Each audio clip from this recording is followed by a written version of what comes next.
La digitalisation ne se contente plus de compléter l'enseignement médical, mais elle en redéfinit aujourd'hui les fondements et les outils.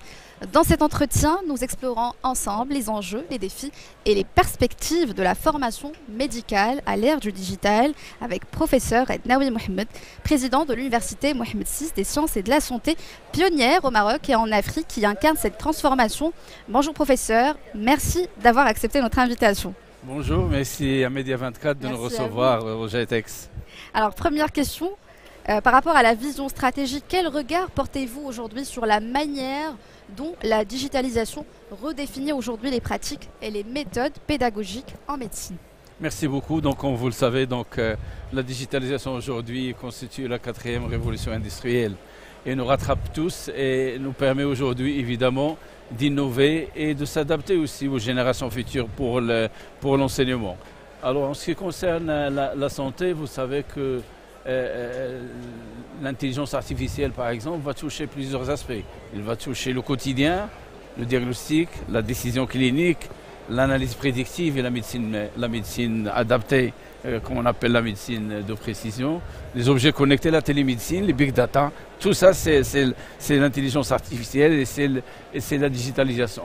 L'autre volet de la digitalisation, c'est être au service d'une part de l'étudiant, mais aussi de l'enseignant et de la société. Et ça c'est un point, je pense, qui est important aujourd'hui, puisque la digitalisation, au-delà de son aspect pédagogique, va aborder aussi les aspects pratiques.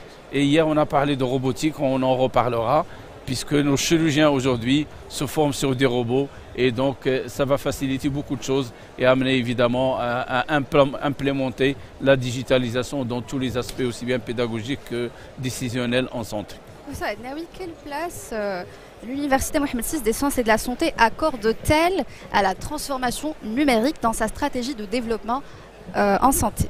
C'est certain, depuis que le ministère de l'Enseignement supérieur, de la Recherche scientifique et de l'innovation a prôné l'université 4.0, évidemment le PAC ASRI 2030 s'impose à toutes les universités. Donc nous, on s'est prêté au jeu et donc on a été l'élève qui voulait donc tout digitaliser. Donc on a commencé par d'abord digitaliser les plateformes d'enseignement. Nos étudiants ne viennent plus au cours pour apprendre un cours. Ils ont le support de cours sur une plateforme qu'ils préparent. Ils viennent un petit peu pour rendre le cours interactif.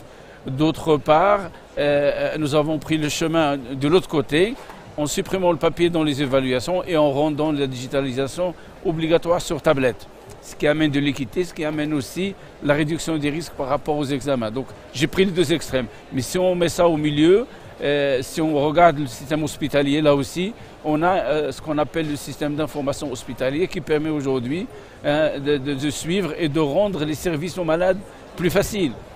Imaginez quelqu'un qui fait une consultation, n'a pas besoin d'ordonnance. Il ira directement chez son pharmacien qui a déjà reçu l'ordonnance et il n'aura pas besoin de déclarer à la CNSS puisque la déclaration se fait automatique. Donc ça facilite la vie et tout ça, il faut que ça soit hospitalo-universitaire, aussi bien dans la pédagogie que dans l'hospitalier. La formation, c'est aussi l'anticipation des besoins en compétences. Comment justement anticipez-vous l'évolution des besoins en compétences dans les métiers de la santé face à l'émergence de nouvelles technologies? Non, il est certain qu'on apprend tous. On est dans un domaine... vous savez, il y a 4 ans, il n'y avait pas ChatGPT ni les autres outils diagnostiques. Aujourd'hui, il faudrait on a vécu une expérience, je vais vous le dire, sur le plan pédagogique très rapide. En 2003, on décide de digitaliser les examens et de les passer sur tablette. Alors, on n'a pas pris une décision comme ça. On a pris la 4e année, on a appliqué à cette 4e année, on a formé les professeurs, les techniciens, les étudiants. Il fallait répéter, faire des examens blancs, faire, pour qu'on puisse faire adhérer d'abord un modèle.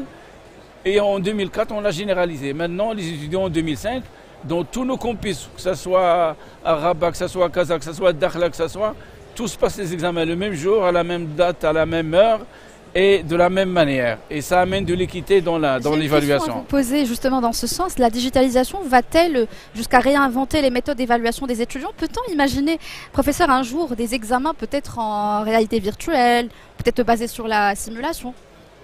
Très bonne question, on est déjà dedans, puisque comme je l'ai dit tout à l'heure, on évalue maintenant les étudiants de manière virtuelle, de manière intelligente, oui, effectivement. De l'autre côté, comme vous le dites, on est à l'ère de la robotisation et on est à l'ère de l'apprentissage d'accompagnement, ce qui ne se faisait pas auparavant. L'un des beaux exemples, c'est l'apprentissage par simulation. Et ça, c'est important en santé puisque on vous met devant une machine. Cette machine a programmé pour vous un certain nombre d'actes. On peut les compter, 50, 60, 80. C'est acté et c'est consigné. Ensuite, une fois que vous avez passé ce cap-là, on vous donne les animaux. Et donc vous faites tout ça sur le modèle. Et ça, on a anticipé au niveau de la Fondation Mohamed VI des sciences de la santé.